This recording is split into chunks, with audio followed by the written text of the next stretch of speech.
Megatrust. Belakangan ini istilah tersebut sering terdengar di televisi juga media sosial. Apa sih Megatrust itu? Apakah itu sesuatu yang baru di Indonesia? Secara harfiah, Megatrust berarti patahan naik yang sangat besar.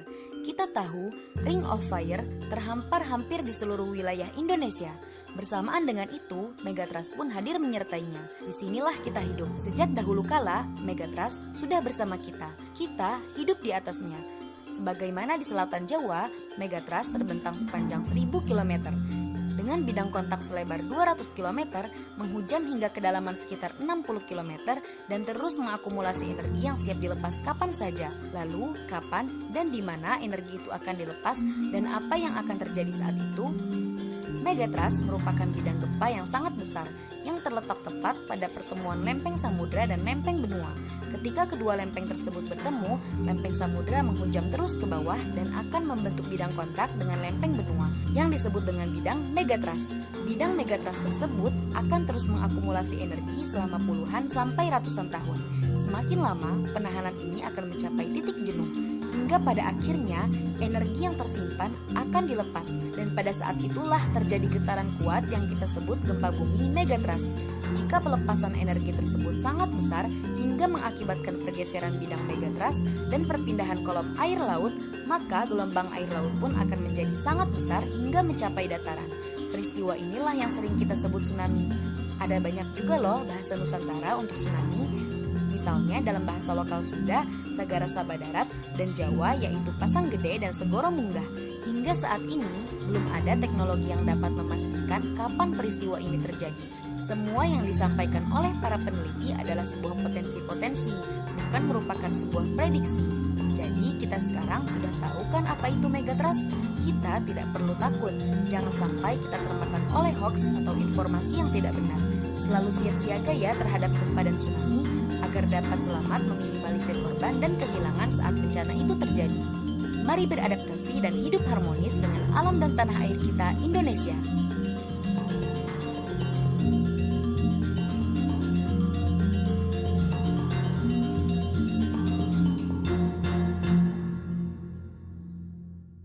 Bismillahirrahmanirrahim. Assalamualaikum warahmatullahi wabarakatuh. Waalaikumsalam warahmatullahi wabarakatuh.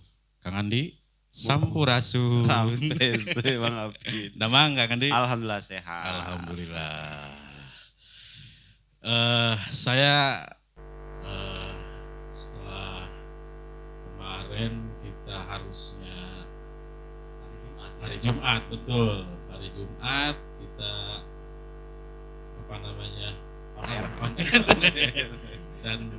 dan baru saat ini gitu ya kita bisa laksanakan karena kemarin ada beberapa hal yang secara teknis ya. Lalu bos kan sibuk. Jadi ngatur jadwalnya kita susah. Betul. Dan alhamdulillah malam ini kita bisa ketemu kembali, bisa bertatap muka. Dan ini bukan sebuah kebetulan, tapi memang hal yang dari awal sudah merencanakan dan tentu atas izin Allah Subhanahu wa taala. Betul Bang Abid. Para penonton sekalian, para Zomer ya? Zona merah di mana berada. Selamat bertemu kembali dengan kita di podcast Zona Merah milik kita. Oke. Tepuk tangan penonton bayaran.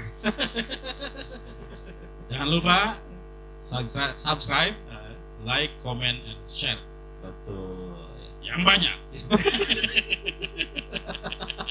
biar cepat naik gitu kan. Iya, betul. Iya, betul. Biar cepat monetize. Iya, biar dia cepat lebih ini. Semangat. Kang Andi. Ya siapa Abid? Dari awal kita sudah komitmen Ya, bahwa setiap sesi podcast kita komitmen mendatangkan narasumber yang nggak kaleng-kaleng. Iya, selalu spesial, selalu istimewa dan tentunya bisa menginspirasi ke halayak. Betul. Penonton semua dimanapun berada sedunia.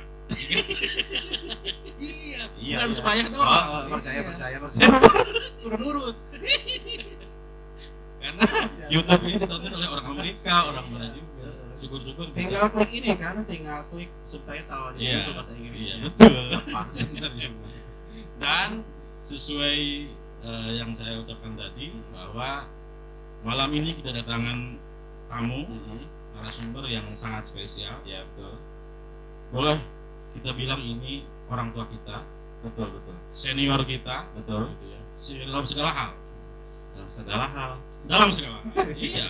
Siap-siap. Karena secara hidup pengalamannya lebih lama tentunya dari kita. Gitu ya. Dan supaya terjawab penasaran teman-teman, para penonton, kita kenalkan, kita Betul. hadirkan narasumber kita yang sangat spesial, Abah Lala. Oke. Uli jang sumping apa? Atur nuhun. Kang. Siap. Iya. Iya, siap. Damang, Bah, Damang. Alhamdulillah. Alhamdulillahnya, Alhamdulillah. Bang Esto Damang. Ya. Orang nek bahasa Sunda, bahasa naon ya? Mending bahasa Inggris. Tapi nanti pasti akan ada istilah-istilah berbahasa Inggris, Pak Habib. Iya, Sepertinya betul. sih. Sepertinya. Karena topik yang kita angkat pada malam hari ini rada internasional. Betul, rada global lah ya. Rada global begitu. Betul. Bah, Siap. Abah Lala, apa namanya? Kin abdi bade ngaoskeun heula biografi abahnya. Saknap Siap. salit gitu ya. Mangga. Supados aya pengantar lah kanggo Iya. para penonton gitu ya. Sesuai kemarin anutos ditampi ku tim dari zona merah gitu ya. Ini nama lengkapnya Anis Faisal Reza ya. Tuh. Panggilannya Abah Lala. Nah kita akan Ya. ungkit nanti kenapa dipanggil Abah Lala. Kenapa nggak Abah Anis? Kenapa nggak Abah Reza? Iya. Abah Anis kenapa kalah kemarin soalnya? Iya. Di Pilpres.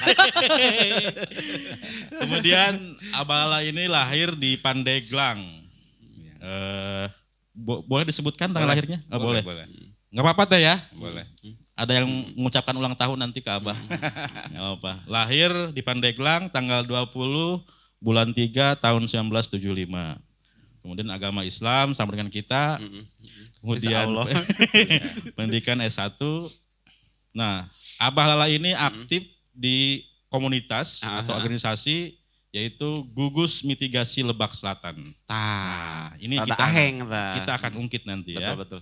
Kemudian jabatan beliau ini sebagai eksekutif direktur eksekutif, Mbak ya. Iya. Begitu.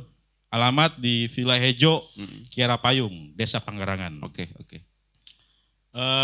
Kemudian beliau juga saat ini aktif di Dewan Penasehat Radio Antara Penduduk Indonesia, RAPI. Rapi ya. Ya. Kemudian juga beliau juga aktif sebagai Dewan Pembina di Geopark Youth Forum, begitu, dan Dewan Pembina Lebak Ekonomi Kreatif, Lekrap. Tah. Loba ieu teh Loba cakakeun eta, urang ieu. Cing, kudu siap-siap, Bah. Saya ge anyar ke deh teh live tina grup Lekrap Kabupaten Lebak. Kunaon? Atuh teh aya abahan teh bagus nama. Oh, gitu. Oke, kita coba sedikit demi sedikit ulik nih dari Abah ini ya. Bah, Boleh. Ya. Abi rada dari awal nguping Abah Lala gitu ya. Kemudian tahu namanya Anis Faisal Reza, tak rada terbersit. Kenapa dipanggil Abah Lala? Begitu. Adakah dongeng cerita di balik itu? Ya, pasti ada ya. Pasti Kang ada, Apit, betul. Kang Andi. Jadi kalau naturalnya saya memang di rumah sama anak-anak itu dipanggil Abah. Oh iya. Dan anak pertama saya itu Lala tuh yang jadi penonton. Oh iya. Kemudian karena tahun 2017 saya mereaktivasi kembali komunitas Radio Rapi di Lebak Selatan.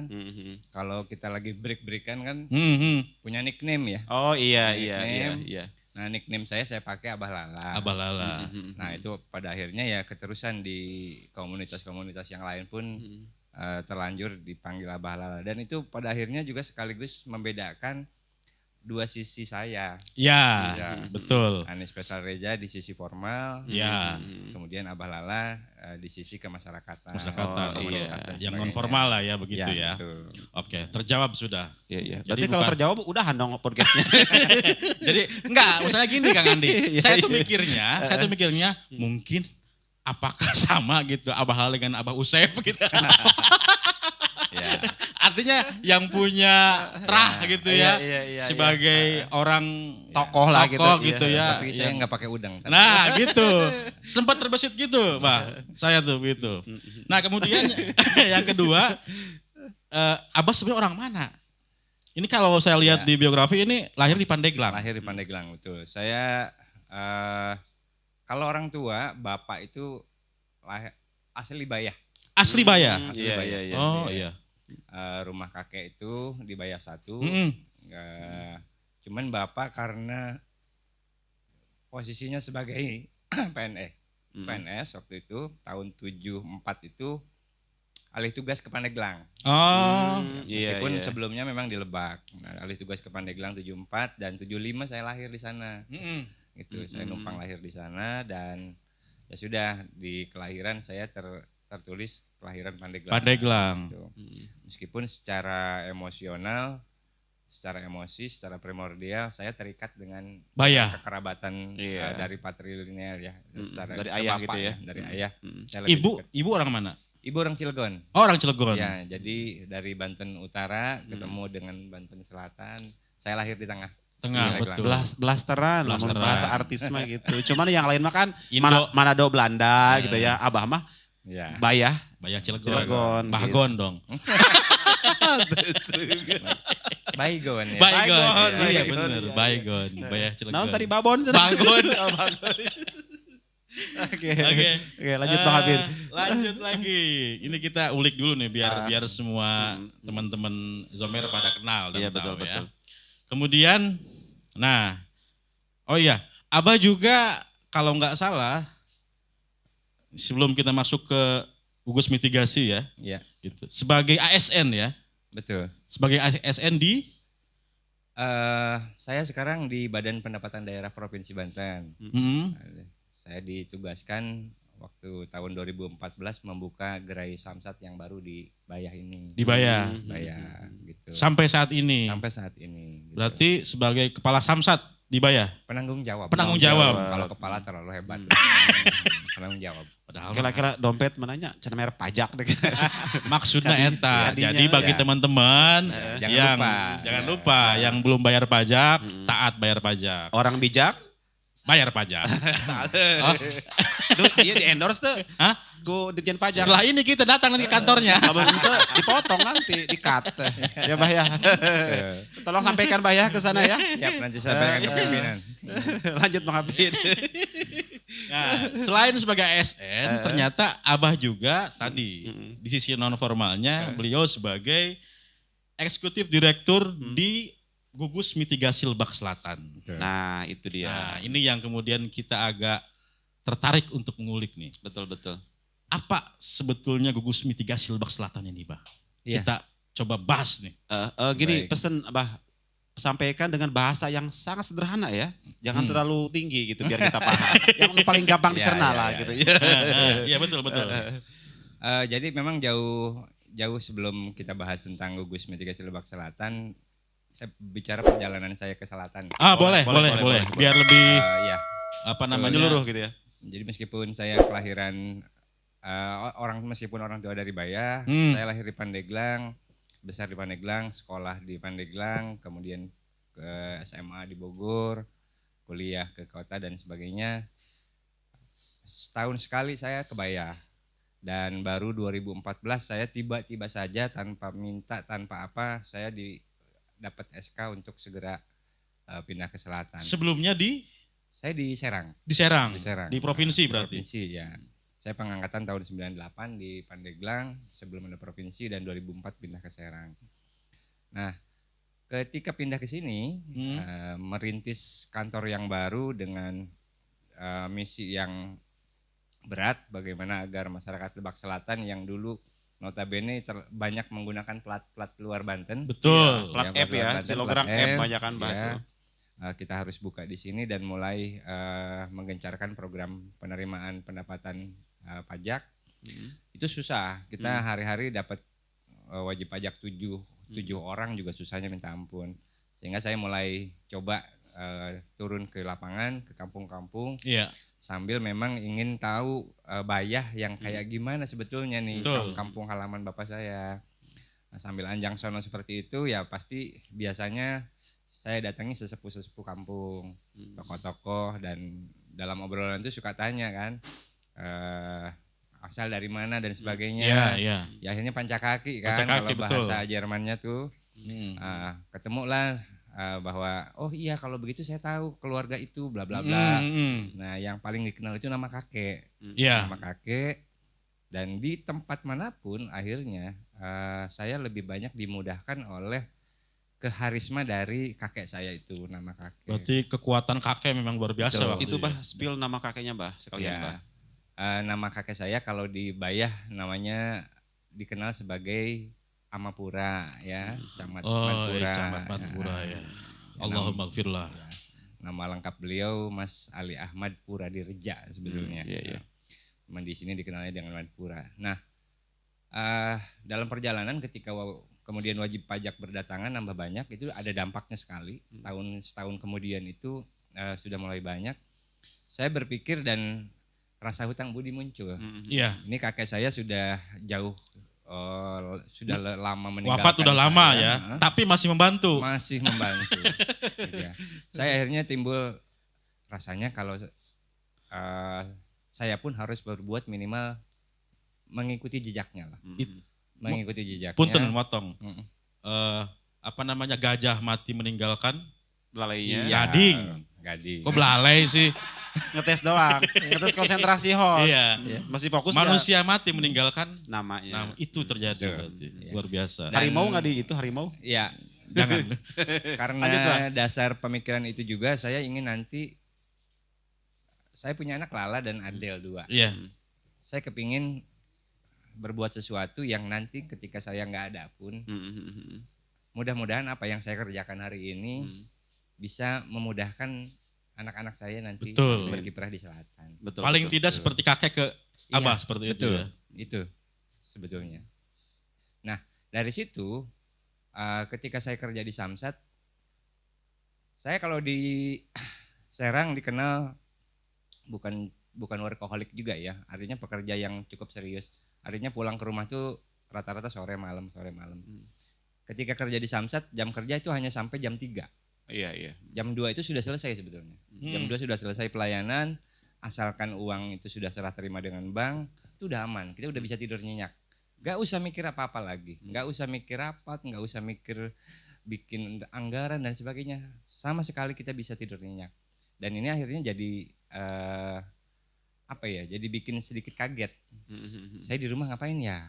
Gitu. Dan akhirnya karena banyak waktu senggang, saya mulai meluangkan waktu untuk jalan-jalan ke kampung-kampung tadi. Ya. Nah dari situ mulai bergerak di pemberdayaan. Saya sebelum ke mitigasi di pemberdayaan dulu. Pemberdayaan. Di pemberdayaan masyarakat. Di bidang apa tuh? Kalau boleh tahu. Di bidang apapun. Di bidang apapun.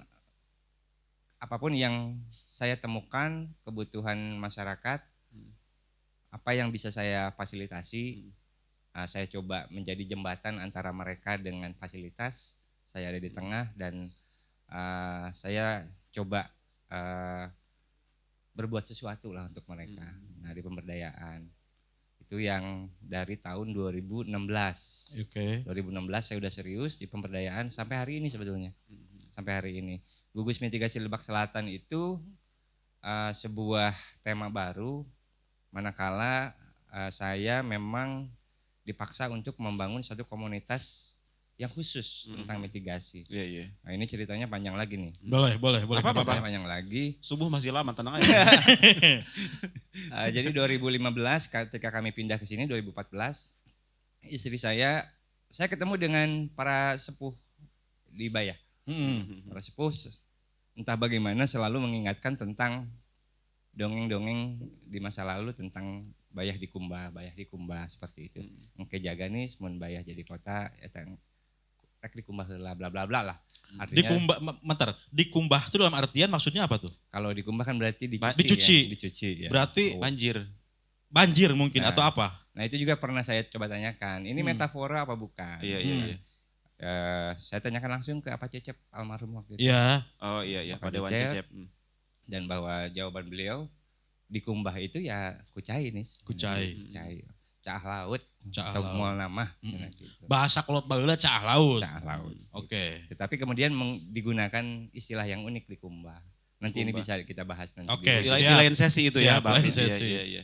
Itu rada serius soalnya. Lanjut, Pak. Iya. Dan ketika kita mulai terpapar oleh itu, di saat yang sama istri saya yang memang di rumah, ibu rumah tangga ngurus anak, lebih leluasa waktunya, mulai cari tahu apa betul ada potensi caah laut ini di selatan. Iya. Ternyata ketemu dan artikel itu kita baca dari majalah National Geographic ya. Oh iya. National Geographic yang saya yakin National Geographic bukan kaleng-kaleng untuk Betul, mengusut. betul.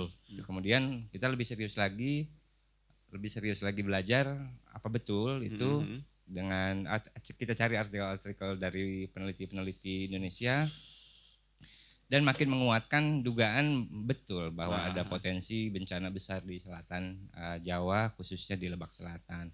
Nah, sejak itu ya kami, terutama istri itu mulai ketakutan karena kita sebelum di Kiara Payung tuh tinggal di Cisii. Oh, iya. Relatif pesisir yang kan. kotanya pesisir banget ya. Iya. Lebih sepandan pantai gitu Nampe lah ya. pisan ka laut. Ya, kita dengar ombak kan malam tuh Iya. gede banget gitu kan. Dan kita tuh, saya lahir di Pandeglang, istri saya lahir di Rangkas di kota. Istri saya sempat komplain, ngapain kita udah enak tinggal di kota kesini ngadon paeh katanya gitu kan. Kalau ngadon ada tsunami aja. Betul. Iya betul. Tapi kemudian energi negatif itu tidak lama kita coba sudut pandangnya kita geser. Kita cari sisi positifnya apa ya, kita belajar bagaimana beradaptasi dengan itu. Nah, kami mulai apa yang harus dipersiapkan, kami mulai belajar dan sebagainya. Punten, Bah. Artinya aktivitas terkait dengan mitigasi bencana ini Iya. lahir setelah dibayah ya, Iya betul. bukan pada saat masih di Serang atau di mana-mana begitu. Bukan, lahir dari Oh. ketakutan. Lahir dari sebenarnya. ketakutan. Betul, lahir dari ketakutan. Tapi ketakutan itu ya akhirnya yang membuat kami jadi belajar bagaimana beradaptasi dengan situasi seperti itu. Sebab sebagaimana kalau kita ketemu, saya kalau ketemu ular pasti takut Kang Andi. Iya. Tapi kalau kata pawang ular gampang. Nah artinya kenapa bisa pawang ular bilang gampang menghadapi ular sedangkan saya ketakutan? Karena pawang ular sudah tahu bagaimana karakter ular dan bagaimana cara menghadapinya. Betul. Nah, Dan betul. itu mungkin apa fungsi dari mitigasi Saya gugus berdasarkan kan pada itu. Iya. biar tidur bisa agak nyenyak, Betul. saya harus pahami karakter bencananya seperti apa, saya harus belajar bagaimana beradaptasi di lingkungan seperti itu. Terus ini Bang Hafid, apa namanya secara teknis di lapangan sih Iya. apa sih yang Abah lakukan di komunitas itu sebenarnya? Yang di lapangannya ya, itu prakteknya gitu. Nah, sejak kami lengkap menyusun tas siaga bencana dan punya perbekalan khusus di rumah yang kita siapkan untuk skenario terburuk, kami mulai terpikir bahwa kok kita mikirin diri kita sendiri ya. Lagi-lagi saya ingat dengan kakek. Iya. Ingat kakek yang selalu berkeliling kemana-mana dan saya tergugah untuk kita sudah selesai nih belajar. Bagaimana kalau kita mulai kenalkan dengan orang lain. Saya sudah mulai memikirkan pertama skenario bencana di Lebak Selatan itu sangat buruk, di mana nanti ada kemungkinan Kecamatan Panggarangan dan Kecamatan Bayah itu menjadi daerah yang terisolir. Allah. Iya, Itu terisolir. Betul. skenario terburuknya itu. Skenario terburuknya akan menjadi daerah terisolir di mana pesisir selatan jalan itu akan sulit dilewati, apalagi kalau ada jembatan roboh. Iya. Kemudian jalur utara itu daerah longsor saat 2016 akan susah. Jadi andai terjadi di saat itu, maka saya yakin dalam kurun seminggu tim evakuasi dari kota belum Akan tentu susah bisa mengakses datang. ya. Iya, Betul. iya, iya. Akan susah mengakses. Nah, sederhana saya pikirannya bagaimana kita harus punya sebuah perangkat yang bisa mengkomunikasikan situasi di selatan ke kota. Saya cuman butuh itu waktu itu. Paling enggak kita bisa ngabarin di sana. Iya. Tahun 2015 itu kan sinyal belum sebaik sekarang. Iya, Belum, iya. belum. Internet belum sebaik Betul. sekarang. Listrik pun masih Reprai voltasenya, lah ya. ya. Dan itu yang kemudian memacu saya untuk membangun, akhirnya bikin radio antar penduduk. Oh Yang iya, Cimande. iya. Kita aktifkan, kita akhirnya bikin radio pancar ulang di beberapa tempat dan terwujud tuh bahwa dari Bayah kita bisa komunikasi langsung ke Rangkas, bahkan ke Serang, bahkan ke Jakarta, Betul. bahkan ke Tangerang dengan perangkat yang cukup 300.000 saja. Betul. Gitu. Iya. Nah, tahun 2019 itu ada ekspedisi Destana Tsunami, di mana BNPB waktu itu mengkampanyekan kesiapsiagaan menghadapi tsunami dari mulai Banyuwangi hingga ke Anyer. Nah, salah satu titik berhentinya adalah di Bayah di sini. Nah, satu saat ada tim dari BNPB yang mencari, rupanya di tim ekspedisi itu ada satu tim khusus yang sejak dari Banyuwangi itu mengumpulkan kearifan lokal yang berkaitan dengan bencana. Barangkali ada. Gitu ya. Artinya yang nyari orang yang udah aware gitu ya? Atau gimana? Ada nggak dongeng-dongeng lokal yang berkaitan dengan bencana gitu ya. Nah saya waktu itu tiba-tiba ditelepon sama teman-teman Rapi, Abang ini ada yang mau ketemu, katanya siapa? Oh ini tim dari BNPB gitu ya. Mau apa gitu kan? Mau tanya tentang cerita-cerita zaman dulu, kearifan lokal. Saya bilang, jangan ke saya mah bukan siapa-siapa gitu kan. Enggak, bahkan apa Eji, waktu itu kan apa Eji ya? Apa Eji kan udah sepuh, katanya diajak ngobrol juga susah. Oh iya juga sih, saya ingat kan. Ya udahlah, ajak sini aja lah gitu ya. Saat itu masih di GCI atau sudah ke yang sekarang tempatnya? Ke yang sekarang. Oh, udah sekarang. Waktu itu saya di kantor, waktu ngobrol itu ditelepon. Akhirnya tim dari BNPB ke kantor ngobrol. Nah sejak saat itu saya sudah langsung mulai bersentuhan dengan mitigasi yang sebetulnya sudah saya lakukan, tapi teorinya saya nggak tahu gitu kan. Nah 2020 awal tim itu yang kemudian akhirnya jadi bersahabat kami, dia akhirnya suka bolak-balik ke selatan. Dia tergerak dengan selatan karena ada yang unik di selatan, Kang Andi. Yang unik itu apa tuh yang uniknya? Bahwa dari seluruh dongeng yang dia kumpulkan dari Banyuwangi hingga sebelum Bayah, itu semua cerita itu tersimpulkan di Bayah. Iya. Lebih lengkap di sini. Contohnya apa tuh? Contohnya apa? Cerita tentang bahwa ini yang kemudian membuat tertarik ITB dan yang lain-lain. Salah satu ciri adanya gempa besar itu, adanya cahaya laut itu, nanti akan ada cahaya di arah barat daya, cahaya merah. Itu orang tua saya tuh yang cerita. Iya. Itu orang tua yang cerita ya? Iya. Artinya bukan dari perguruan tinggi, ya, turun-temurun. Nah, yang menarik, yang menjadi benang merah oleh tim dokumentasi itu dan teman-teman ITB dan You Inspire Indonesia, ada kata barat daya. Dan betul, ternyata skenario gempa megatrust itu yang diduga akan menjadi pusat gempanya itu berada di barat daya Bayah. Pantesan setiap ada gempa, ya ada barat daya Bayah. Betul. Selalu dengan skala berapapun, itu selalu muncul itu barat daya. Iya, di Laut Bayah itunya. Ya. Informasinya. Pokoknya singkat cerita ya itu akhirnya jadi daya tarik mereka untuk datang ke sini. Nah, akhirnya saya mulai belajar dan tadi keinginan saya untuk mulai berbagi dengan teman-teman, dengan saudara-saudara saya di Bayah. Saya cek 2 SD. Lala waktu itu di SD 2 Bayah Barat, Adel waktu itu di SD IT Darul Kutub sini. SD 2 Bayah Barat saya mewakili SD favorit di Bayah lah. Ya, Darul Kutub juga sama ya, yang swastanya. Saya cek, saya pengen tahu sudah mengetahui belum pihak sekolah tentang potensi risiko itu, dan kalau sudah tahu sudah siap belum menyelamatkan. Evakuasi lah ya. Sudah dipikirkan belum segala sesuatunya. Dan sayangnya pada saat itu belum. Dan akhirnya seketika kami lakukan kegiatan sosialisasi dan drill segala macam waktu itu. Tapi itu akhirnya menjadi indikator bahwa hampir seluruh sekolah di Lebak Selatan rasanya juga akan sama. Seperti Belum. itu, belum. Dan sudah mulai nambah, saya khawatir, wah ini gimana ini ya gitu ya. Terus 2020 itu saya juga diperkenalkan dengan salah satu peneliti dari ITB namanya Dr. Rahma Hanifah yang menjadi salah satu peneliti yang menerbitkan jurnal yang menyebutkan adanya nanti potensi tsunami 20 meter. Ya, Nah ini sangat heboh banget kan waktu itu. Betul. Heboh banget waktu itu dan penelitinya yang akhirnya datang ke sini. Sudah datang ke sini berarti? Sudah, dan kami berhubungan baik sampai sekarang, Bu Dr. Rahma Hanifah itu.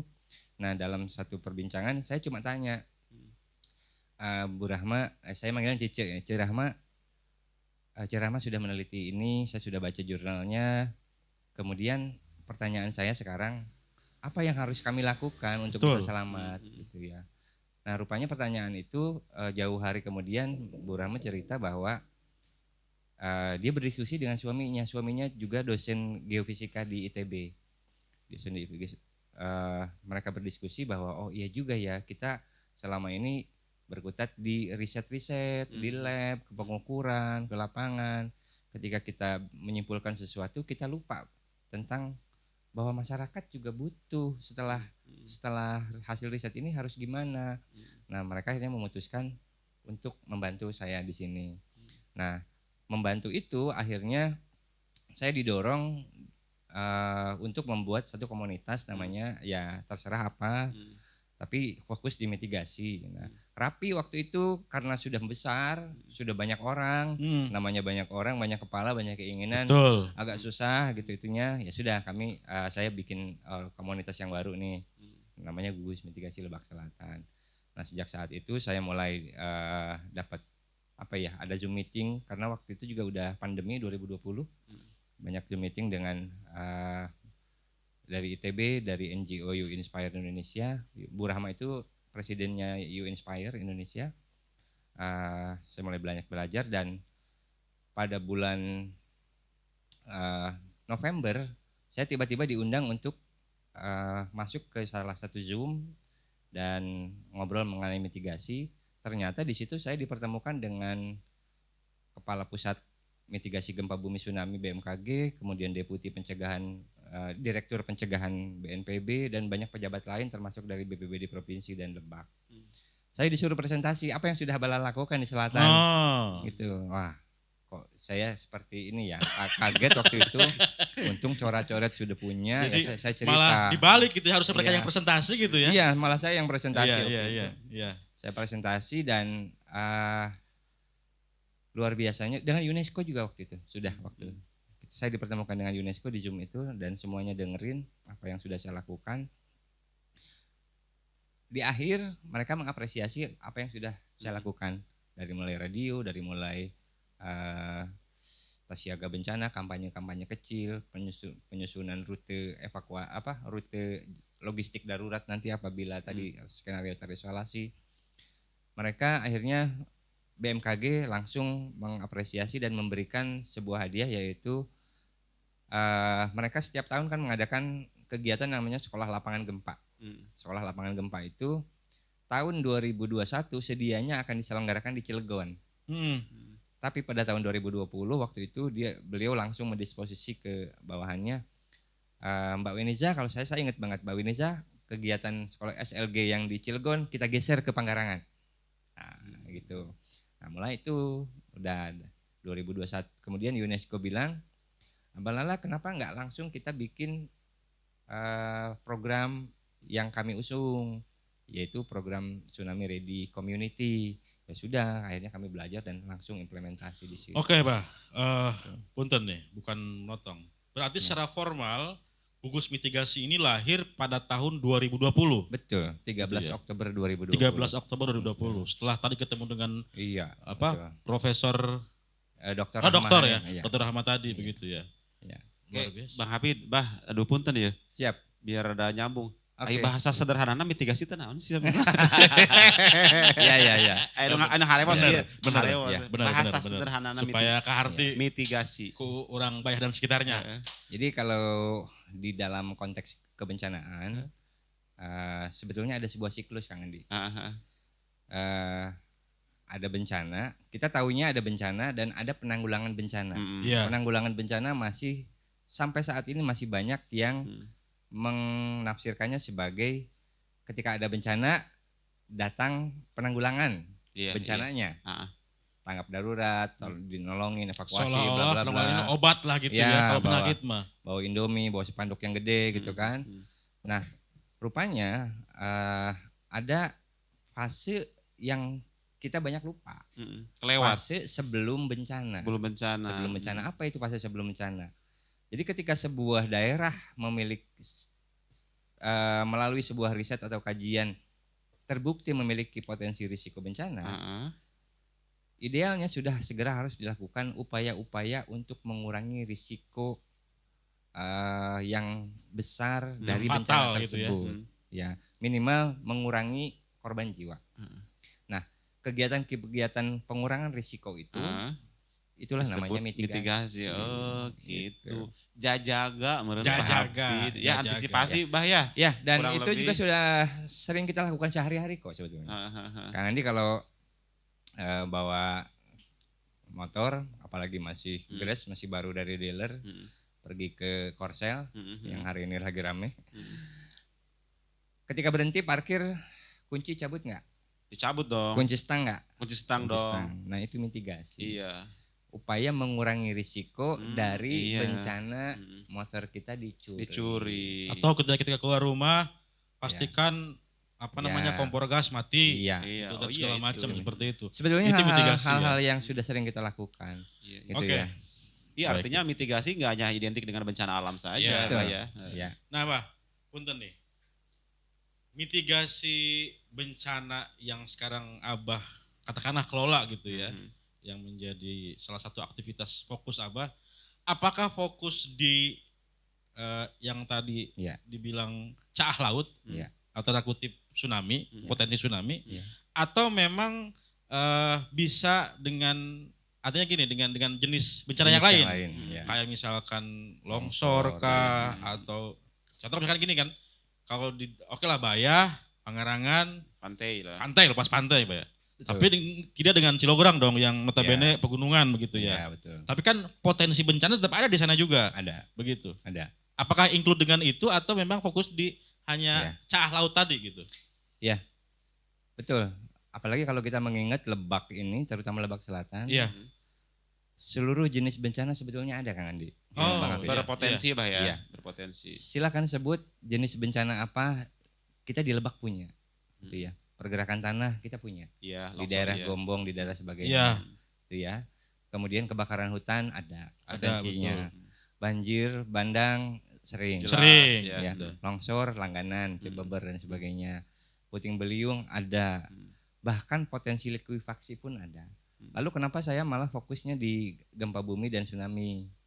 Nah, saya pikir untuk jenis-jenis bencana yang lain, masyarakat itu sudah relatif adaptasi.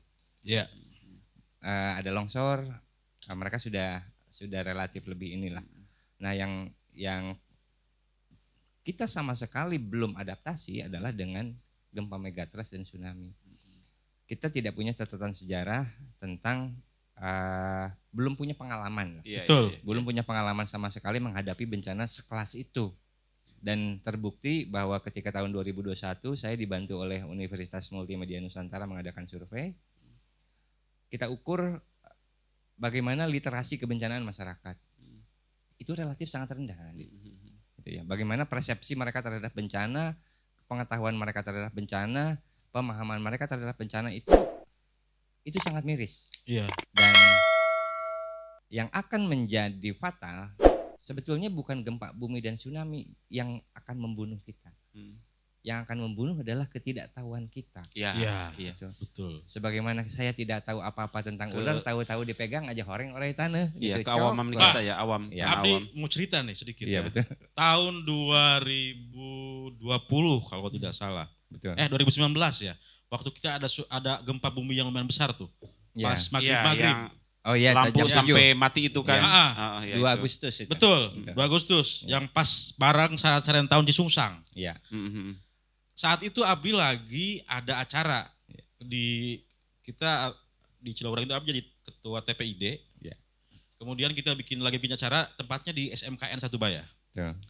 Besoknya hari Minggu kalau nggak salah mau ada acara kita pelatihan. Gitu ya. Malamnya Abi lagi persiapan tuh, Iya. pasang spanduk dan segala macam, Pak Andi. Mhm. Pas lagi pasang spanduk di gerbang SMK, gempa. Iya. Pas buka di handphone, Berpotensi tsunami. berpotensi tsunami. Itu Abi lari. Iya. Dari SMK Bayah ke arah Bayah 1. Pas ke arah Bayah 1, Bah, masih longsong tuh jalan. Nyampe Bayah 1 bingung. Inget ke anak istri Iya. di Cilograng. Iya. Begitu. Anak aing teh kumaha gitu, pamajikan aing teh kumaha gitu. Sok sieun rubuh rumah Pak Andi. Tah, ku sabab inget ke pamajikannya ke anak gitu nya. Pulang lagi saya ke arah Bayah. Lewat mana? Lewat sini Pak Andi. Itu udah nggak bisa lewat. Iya. Oh iya iya iya. Udah macet banget jalan sampai terminal. Dan dari terminal ke arah Bayah Tugu, ke arah Jembatan 2. Kosong gak ada orang, Bah. Iya. Saat itu Abdi mikir, lamun aya tsunami, jika aing panggilaan jadi korban. Bersih. Tapi karena saking khawatir Iya, ke anak istri, saya naik. Mhm. Iya. Bawa motor Pandi, dut, Pinggir pantai ke pinggir pantai. Karangteraja. Tadinya mau ke Karangteraja. Terus? Cuma karena duluan saya takut datang, Eh. saya naik ke atas jalan yang ke Oh yang jalan Gama. jelek itu Jalan ya. jelek. Oh, iya Iya. iya. Bah, saya hampir celaka. Saya nggak tahu kalau jalan itu longsor, Iya. putus, Betul. gitu ya. Nyampe ke atas nggak bisa lewat, Mhm. bingung. Mau turun lagi takut tsunami, naik ke mana nggak tahu ke atas. Iya. Ada jalan Mana malam lagi ya? malam, Bang. Iya. Ada jalan kecil yang buat ngepok batu bara, Eh. nggak tahu apa saya itu. Hmm. Motor saya Paksakan. paksakan naik, Mhm. diapungkeun Pak Andi, Mhm. sampai saya joled. Mhm. Nyampe ke atas, saya mikir, jigana ini orang bodoh tuh nu kieu gitu. Karena saya Iya. takut tadi, Bah. Iya betul. Celaka oleh kelakuan Olah- sendiri karena kelakuan. saya takut. Iya. Padahal mah di Bayah nggak apa-apa. Iya. Begitu. Pas lihat di atas, jadi nggak jadi potensi tsunami-nya nggak Iya. jadi gitu. Iya. Saya langsung ketawa sendiri. Ya Allah ya Robi, Iya. saya kalau celaka sekarang mungkin celaka Iya. ini. Berarti Iya. itu Tapi lain celaka ku tsunami lah. lain. Iya. Celaka aku melakukan serangan gara-gara takut tadi, Iya, takut betul. yang berlebihan. Iya. Oke, Begitu. siap. Itu karena kita tidak tahu. Iya, Betul. Kita tidak tahu. Nah, saya bermain di situ akhirnya. Saya bermain di edukasi. Iya. Mhm. Bagaimana tadi kalau kita sudah tahu karakter bencananya seperti apa dan bagaimana kita beradaptasi dengan situasi seperti itu, rasanya kita bisa tidur bisa lebih nyenyak. Mm. Kemudian kita akan tidak mudah takut. Kepanikan masyarakat saat itu malam-malam itu ada yang lucu. Dari Bayah kan rata-rata ke Barung Lame dan Bung Iya Toret. betul Iya, betul. iya. Tapi jangan salah, ada yang dari Bayah ke Kiara Payung. Ngungsinya. Fungsinya. Semrawut akhirnya. Iya iya. Saya dengar cerita teman yang saat itu juga evakuasi, itu udah nggak peduli lah, pakai bawa motor itu udah Ada yang nggak pakai baju, iya, Kak. Iya. udah nggak peduli aja pokoknya sama orang lain. Pokoknya kayak kudu gara nyampe aja gitu ya. Iya saat itu Nah. memang menjadi isu yang cukup viral Iya, lah ya. betul, Di betul. sosmed juga, Betul. peting-peting, mati lampu, Iya. barirat marawa buntelan segala macam gitu kan Iya, Mbak ya. betul. Oke, iya. Oke. Bah, ngelet lah Bah. Siap. Bos, eta titipan ti itu ti sponsor eta rokok dia. Oh, Acara oh kita. iya, Oh, lupa. Ada yang, Oh, iya, ada iya, yang siap, baru. siap. Ceng, nah, Pak. Jadi Rokokan Bang Hapi nih, yang ini nih yang baru nih.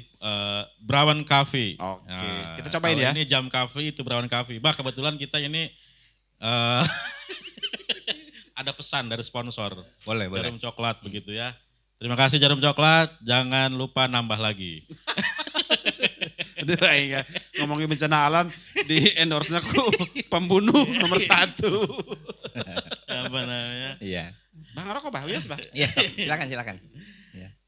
Sambil ngobrol kita. Kayak saya hiji deui tadi ingat ngelapak bae, bah Mumpung, tadi teh anu cenah di barat daya anu beureum naon maksudna? Anu hurung. Itu masih perlu penggalian lagi, riset lagi. Tetapi rasanya tahun-tahun ke belakang sudah mulai banyak di YouTube, silakan dicek nanti bahwa banyak kejadian gempa-gempa yang besar baik itu di Meksiko, di Venezuela, di Chili dan yang sebagainya. Ada yang pada saat gempa itu di saat yang sama di langit itu banyak cahaya saling apa ya, seperti blitz gitu ya. Nah, seperti itu. Bah hubungannya jeung eta gama Nyerok Kidul. jeung gama gitu maksudnya hurung lampu. Nyerok Kidul. Panti laut, barat daya di berapa? Enggak ada hubungannya, enggak ada korelasinya ke arah itu. Enggak ada. Enggak ya. Nah, cahaya merah di barat daya itu Di langit ya. Kemungkinan Semodel layung gitu sana. Tapi secara akademis, secara teori dimungkinkan. sekolah ada potensi. Iya. Sekarang Itu gini aja di potensi gempa itu bisa terjadi karena ada pergeseran lempeng. Lempeng Indo-Australia yang mensubduksi, yang menghujam ke bawah, di atas ini kita Eurasia. Yang kalau itu sekaligus nanti jatuh, nah ini kan tanah ini isinya bukan cuma tanah dan cacing kan, ada mineral, ada batuan dan sebagainya. Bidang bergesekannya sangat lebar, sangat luas. Ya kalau besi kalau kita gesekin sekaligus kan ada semburat juga. Mungkin seperti ya, itu. Iya. Mungkin. Terus jalur itu di sini di kita. Iya betul. Jadi di Indonesia ada 13 segmen megatrust. Megatrust ya. Betul, megatrust. Artinya yang potensi bencana tsunami lebih besar. Sudah tahu megatrust belum? Ya kalau dari kosakatanya mega besar. Mega besar, gitu ya. megatrust. Kalau penjelasan secara itunya apa, Bah? Sederhananya begini, trust itu naik artinya. Naik. Ya, gerakan naik. Mega itu besar. Jadi kita ini sekarang sedang duduk di atas lempeng Eurasia. Lempeng Eurasia, ini lempeng Eurasia dan ini di sana di lautan ini ada lempeng Indo-Australia. Oh iya. Indo-Australia itu dia terus mendesak ke bawah. Setiap tahun bergerak sekitar 4 cm sampai 6 cm. Setiap tahun. Tetapi kalau kita hitung ratusan tahun, maka dia akan terus mendesak ke bawah. Nah, Eurasia karena didesak terus, naik ke atas. dia melenting. Gini nih, nekuk gitu berarti. Ya. Oh, nekuk. Nah, hari ini sampai di titik jenuh. Dia udah nggak bisa nekuk lagi dan yang dikhawatirkan kalau Indo-Australia terus mendesak dan akhirnya bobol ke bawah, ngebetrik. Maka ini ngebetrik. Alah eta deui. Bidang ngebetriknya kalau kita triplek ya, triplek. di kolam, diginiin, air tercibak. Iya. Nah triplek ini sekarang ukurannya lebarnya 200 km dan panjangnya 1000 km. Allah. Maka yang akan naik itu sangat besar, disebutlah megatrust. Abah ada video simulasi? Ada. Nanti minta ya? Boleh. Nah, Bah, tadi kan sudah berbicara terkait dengan jadi visionan santai. terkait dengan apa namanya aman mitigasi ya, ya dan segala macam. Nah, sejauh ini sudah apa saja yang sudah Abah lakukan? Program apa saja? Artinya untuk tadi kan kalau secara pribadi dan keluarga katakanlah sudah ada kesadaran, sudah care, sudah aware lah terhadap potensi bencana tsunami itu. Nah, kemudian lari ke orang lain begitu ya. Nah, program apa saja yang kemudian sudah Abah lakukan nih untuk kemudian memberikan pengetahuan, pemahaman terkait dengan potensi bencana itu? Yang skalanya lebih menyeluruh gitu, Bah ya, lebih besar. Dan oke, itu dulu lah. Tahun 2021 karena tadi setelah Zoom meeting dengan para Inohong itu, saya akhirnya ikut mengimplementasikan program piloting Tsunami Ready. Nah, saya di Desa Panggarangan dijadikan pilot project di Indonesia untuk sebuah program UNESCO yang namanya Tsunami Ready Community. Tsunami Ready Community itu adalah sebuah program keberdikarian masyarakat mereka menyiapkan dirinya agar bisa beradaptasi dengan potensi bahaya dan menyiapkan diri menghadapi bencana itu. Nah, ada 12 indikator yang harus kita penuhi agar terverifikasi sebagai tsunami ready community, masyarakat yang siaga menghadapi tsunami. Nah, saat itu sepertinya ini sebuah mission impossible gitu ya. Saya di GMLS itu bukan komunitas yang sangat besar, Bang Hafid. Kami hanya 8 orang. 8 orang pun itu, yang 4 orang itu saya, istri saya, Lala dan Adel. Satu orang lagi anak SMA, satu orang lagi baru lulus SMA, dan 2 orang lagi sangat sibuk orangnya. Satu di Depok, satu lagi mobile banget gitu ya. Jadi relatif kita hanya sekitar 6-7 orang gitu ya. Nah, tetapi karena semangat mungkin ini ada barokah karomah dari leluhur kita juga. Amin. Akhirnya saya didatangkan banyak yang membantu. Tadi ITB sudah yang pertama, NGO itu You Inspire Indonesia.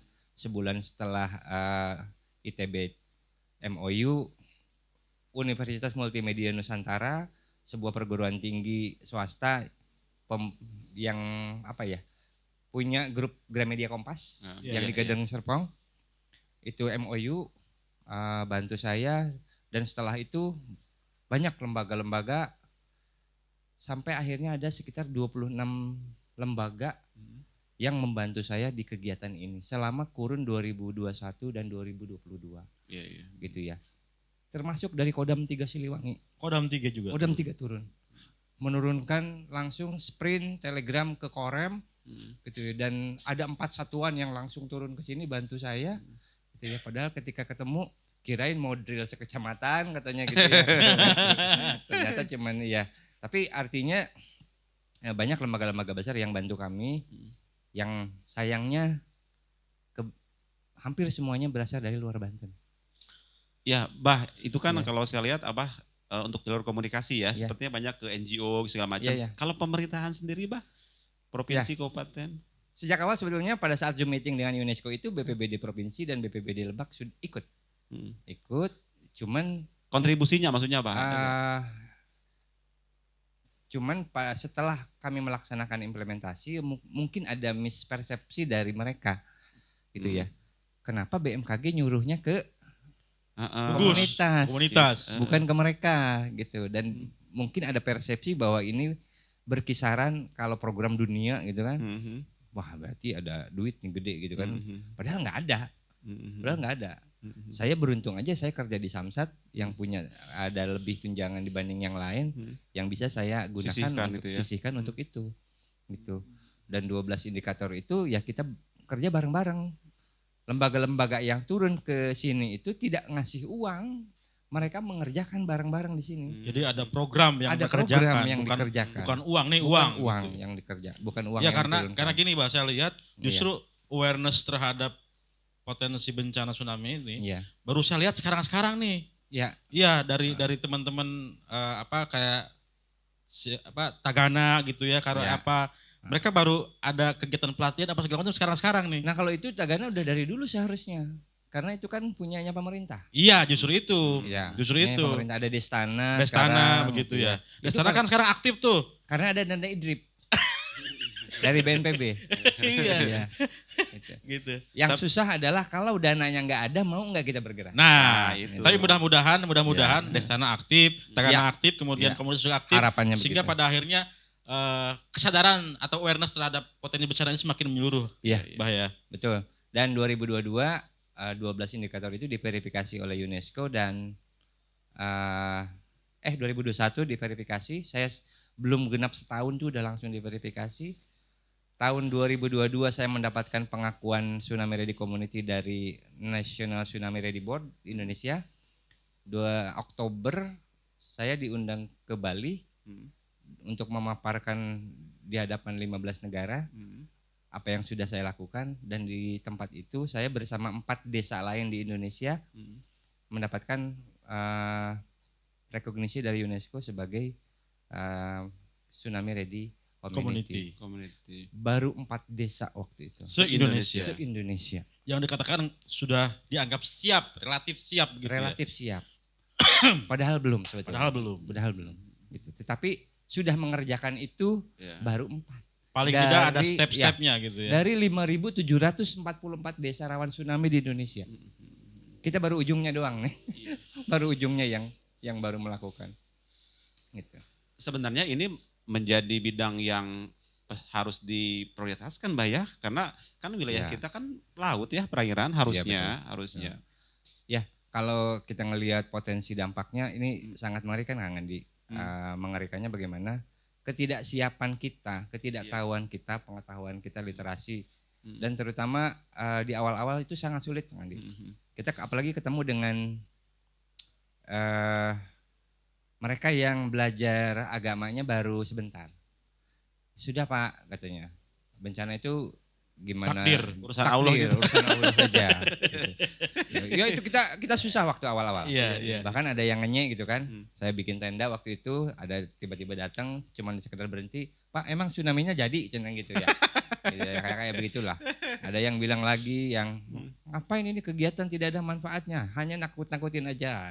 Oh itu kita sering banget dapat kayak begitu. Tetapi seiring perjalanan ya mulai terbuka. Dan gini, mudah-mudahan podcast ini juga menjadi media akhirnya ya buat komunitas harus. Iya, betul. Ya. Akhirnya jadi masyarakat lebih aware gitu kan terhadap potensi yang ada di sekitar kita, Bang Hafid. Tempat ini juga daerah rendaman ini. Ini daerah rendaman ya. Betul. Di dalam pemodelan tsunami megatrust itu. Maksudnya rendaman tuh? Daerah terendam. Berpotensi terlanda oleh gelombang tsunami. Neangan tanah jangan pindah ya. Ketika Abah kemudian menamakan gugus mitigasi Lebak Selatan. Iya. Gitu.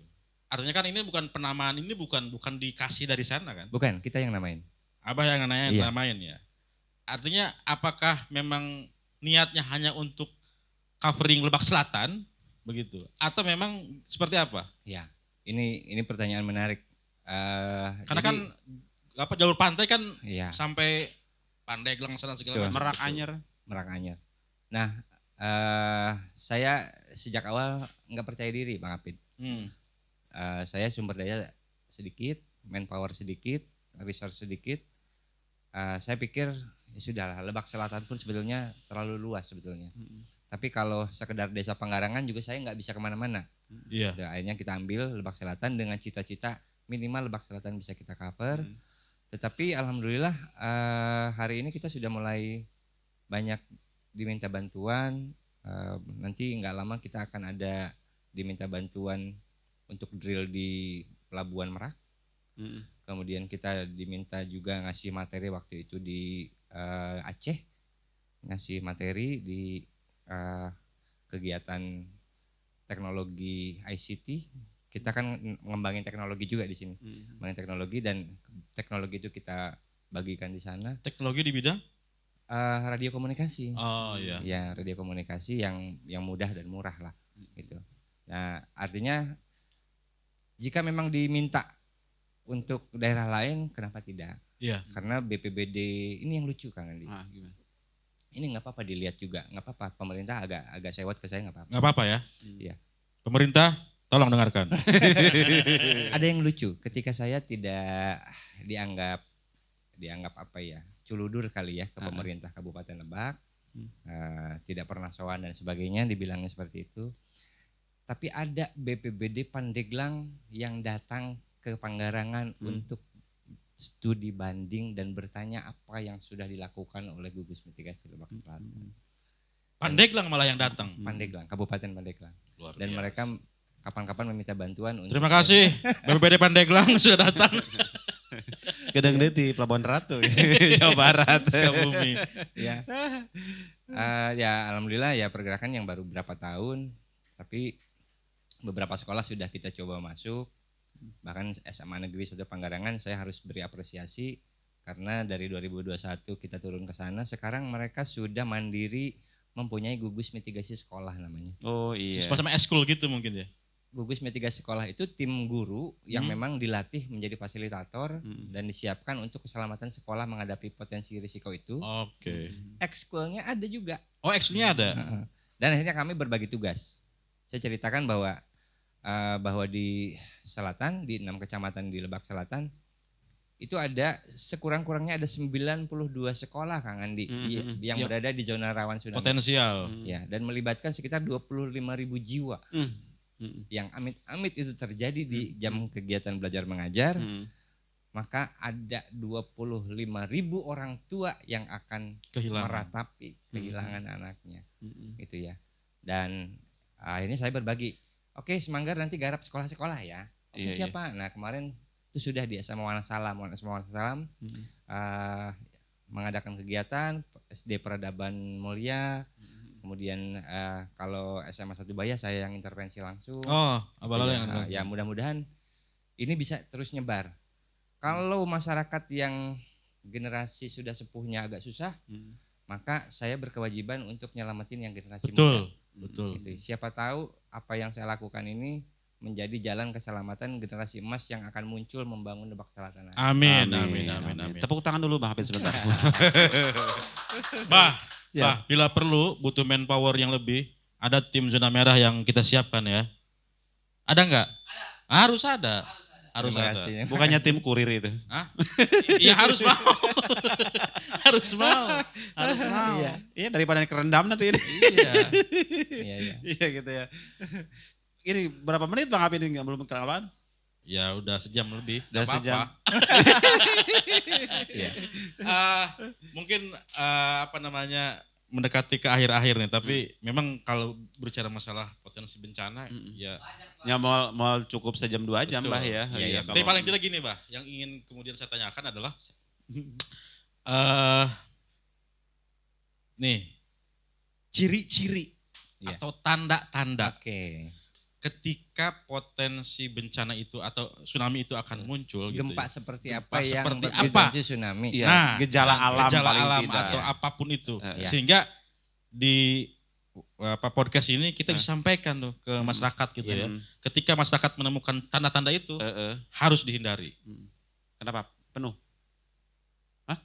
Aman ya? Ya. Mangga Bah. Kita punya yang namanya kearifan lokal.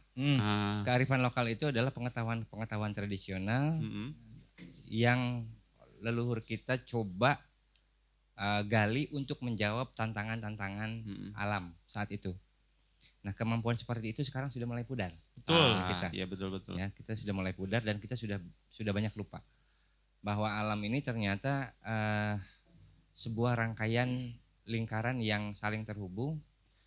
Makanya betul, kejadian apapun sebetulnya selalu akan ada pertandanya. Betul. Ya, kita tidak bicara mistik, kita tidak bicara spiritual. Nah, untuk yang gempa yang berpotensi tsunami itu, biasanya alam pun akan memberikan tanda-tanda yang sedikit berbeda. Misalkan binatang-binatang yang berperilaku aneh, ya kerbau di kandang yang berbunyi terus-terus dan sebagainya, gelisah gitu ya.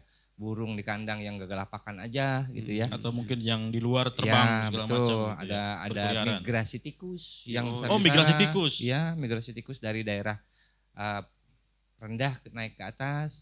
Itu coba kita amati. Itu satu hal. Kemudian pada saat kejadiannya kan sudah pada tahu sekarang bahwa laut surut katanya. Setelah gempa laut surut dan sebagainya. Oke, itu sangat jelas. Kemudian ada buih-buih yang rada aneh dan sebagainya. Tapi yang perlu dicamkan oleh masyarakat, tidak seluruh gempa itu berpotensi tsunami. Nah, jadi jangan setiap kali gempa langsung lari ke tempat tinggi, rumah dibiarkan kosong tanpa dikunci. Kompor masih nyala. Betul. Tsunami enggak, cilaka mah iya. Iya, betul. Itu rumah kebakaran. Kebakaran atau ada yang bobol. Betul. Di sekolah gempa semua pada semrawut keluar bawa motor. Semua anak-anak bawa motor kan sekarang. Koridor cuman kecil, gerbang sedikit gitu ya. Semua bareng-bareng. Tsunami enggak, tabrakan iya. Cilaka iya. Nah, edukasi akhirnya penting, tapi setidaknya saya selalu bilang bahwa gempa yang berpotensi tsunami Satu, bahwa gempanya terjadi di daerah laut. Kita mungkin tidak tahu tentang lautnya, tapi patokan adalah tidak harus selalu besar. Tsunami itu terjadi tidak harus selalu besar. Tidak harus gempanya selalu besar. Iya. Linina terkudu badak linina berarti. Beberapa waktu lalu kita yang 6, sekian. Oh iya, yang malam-malam yang 6, jam 10 sekian, ya. Betul. Iya. Jadi dari 6 ke atas itu memiliki potensi untuk tsunami. Ya. Cirinya adalah gempa itu kita seperti ayun-ayunan, berayun. Berayun dan durasinya lama, lebih dari 20 detik. 20 menit. 20 jadi detik. Masyarakat ketika ada gempa, coba hitung. 1, 2, 3. Kira-kira di hitungan ke-20 masih. Borong-borong hitung, lompat tadi mah. Ya. Tapi emang ada sih, ada yang ria. Iya. Yang terakhir yang kata Bang Hafid yang malam-malam itu kan itu genteng sampai pada turun, Bah. Kemarin ayun-ayunan gitu. Berayun itu, berayun. Coba hitung, nah saya juga ngitung waktu itu. 10, aman. Gitu. Nah, kalau tidak lebih dari hitungan 20, udah nggak usah ribut di rumah aja. Gitu. Sampai tunggu peringatan itu berikutnya. Atau mungkin kita, ini kan lu jangan di rumah, di luar rumah gitu Bang. Nah, takut roboh. Ketika gempa jangan langsung lari keluar. Oh, jangan langsung keluar malah? Berlindung saja di dalam, cari masuk kolong meja, kemudian kalau kita lagi di kasur, tutup dengan bantal dan sebagainya, agar tidak tertimpa. Karena pada prakteknya kalau gempanya benar-benar terjadi yang megatrust, kita lari itu akan jatuh. Oh iya, oleng. Kita oleng jatuh, ketika kita jatuh plafon jatuh. Yang ada celaka. Ya. Kita keluar rumah setelah gempa mereda. Setelah gempa mereda, kita cari tempat yang aman. Itu yang perlu diingat oleh masyarakat. Tidak semua gempa kita harus lari. Itu ya. Oke. Kalau gempanya sudah selesai, baru cari tempat yang aman. Iya. Nah, pertanyaan terakhir untuk wilayah kita nih, Bayah, Pangarangan dan selanjutnya. Iya. Tempat-tempat yang dinyatakan aman, katakanlah terjadi yang megatrust itu, itu di mana saja, Bang? Leluhur kita sudah menyiapkan itu melalui cerita-cerita. Nah, ini penting ini. Iya. Ada orang Cidikit pernah dengar, kelamun engke aya caah laut ngarung sina ka pasir janji. Pernah dengar nggak? Di mana, Tri? Pasir janji, Tri? Orang Pangarangan ada lagi cerita. Kalau caah laut ngungsinya ke pasir Jawa. Di sana di Cisaat, jauh. Sana. Pasir Jawa namanya. Iya, sebelum ke Jatake ke Asat sana. Itu ya. Ada lagi Kiara Payung. Itu disebutkan di dongeng-dongeng zaman dulu. Bungkerir disebutkan. Warung Lame enggak disebutin. Berarti masih kejangkau Warung Lame? Bukan, karena Warung Lame bawahnya keropos. Khawatir runtuh. Kan gempanya ayun-ayunan berayun gitu. Betul. Kalau dikucrak-kucrak begitu, lobang-lobang bekas batu bara rentet. Salah satu alasan Abdi kenapa tinggal di situ sekarang, karena ayah pengumpatan ke Kiara Payung. Iya betul. Jalur evakuasi.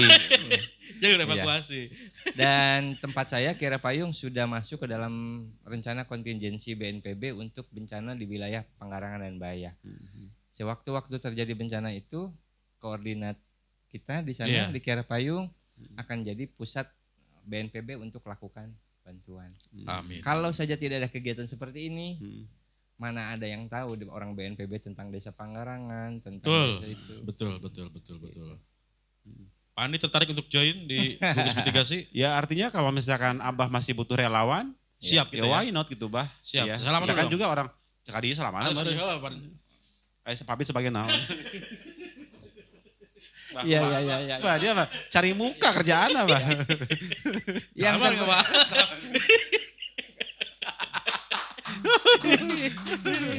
Yang esensi sebetulnya bukan gugus mitigasi Lebak Selatannya, Kang Andi. Gugus mitigasi Lebak Selatannya hanya kendaraan saja. Betul. Yang terpenting adalah esensi kita di dalam bergerak seperti itu. Karena ini sekalian saya closing aja ya, bahwa ketika kita mau belajar tentang mitigasi, maka kita sebetulnya sedang belajar juga tentang seluruh aspek kehidupan di masyarakat. Ketika literasi rendah, maka saya akhirnya bergerak membangun rumah-rumah baca di Pangandaran. Gitu ya.